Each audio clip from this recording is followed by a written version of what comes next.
Hey HSM, my name is Ethan. I'm part of the MSM team and the fifth grade team, and it's a joy to be here with you and to continue walking through Ephesians. And so we're getting into the latter part of Ephesians, and so we're figuring out, again, how we put into action what we know about God and the gospel into practice with those around us and with the people that we love. And so we're getting into chapter 5, so you can go ahead and grab your Bibles, and as you're kind of doing that, I know you may look at me and not know this or not really, put two and two together, but I used to be a runner, and I even still enjoy running. For some of you, you're a runner, you get it. Maybe for one of you, in the room. For the rest of you, you only want to run when you're running maybe towards like a really good dessert, to beat someone, or because something is chasing you. But anyways, I enjoy running, and so whenever I was in high school and I was running in cross country and track, I had a coach that really told me a lot about not running, but he told me about walking. Because one practice, we woke up in the morning, we're all doing these stretches, and then we get on the starting line to run some 400s or whatever, and he blows his whistle, and he tells us to stop running, and he tells us to walk. And so we walked all the way around the track a few times, and then he talked about the way in which we walk can help us run.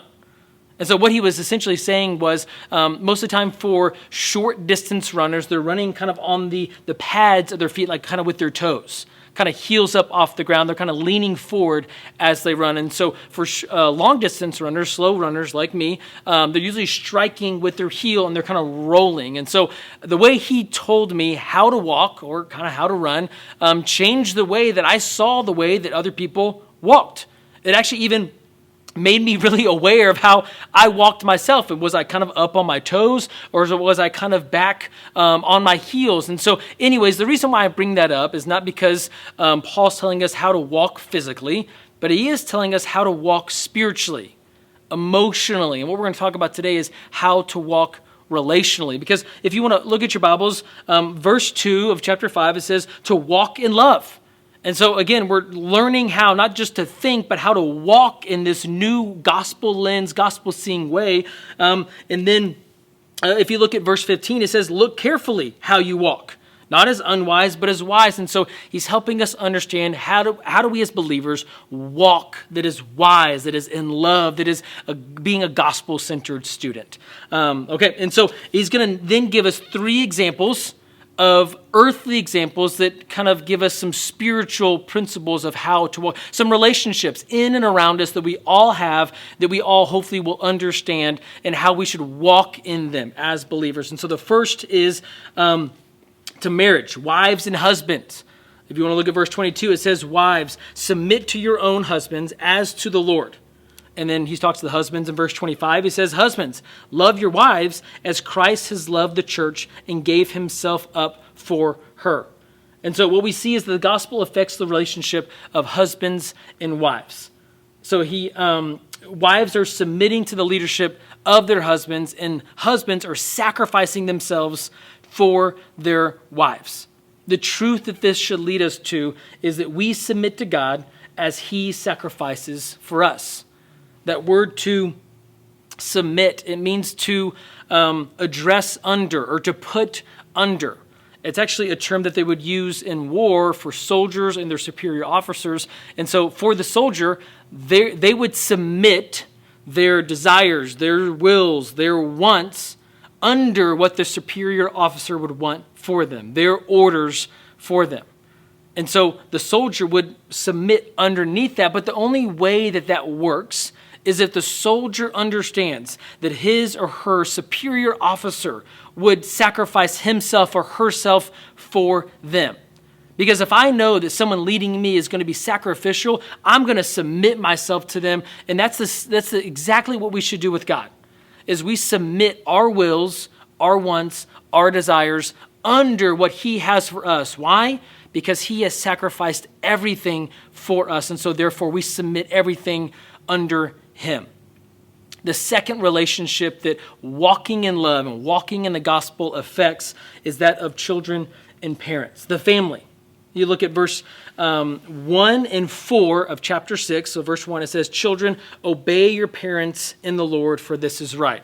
It goes on to say, honor your father and mother. It will go well with you, that you would live long in the land. And verse 4 says, fathers, do not provoke your children to anger, but bring them up in the discipline and the instruction of the Lord. And so for family, what we notice in this passage is it doesn't say understand your father and mother and it will go well with you. It doesn't say agree with your father and mother and it will go with you. It says obey and honor, or actually obedience means honor in this passage. And so if I can just say a few things on behalf of your parents, it may not be popular. You may shut this off. I don't know, but let me just say it, okay?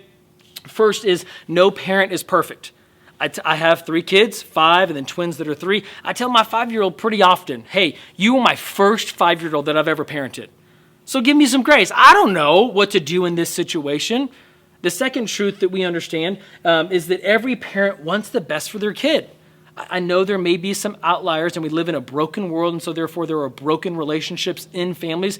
But in general, every parent wants what's best for their kids. So every decision they make, even if you don't understand or don't agree, and every discipline that they hand down to you, even if you don't want it, they're doing it for your own good. Those are 2 truths that kind of hang on to as children obey their parents.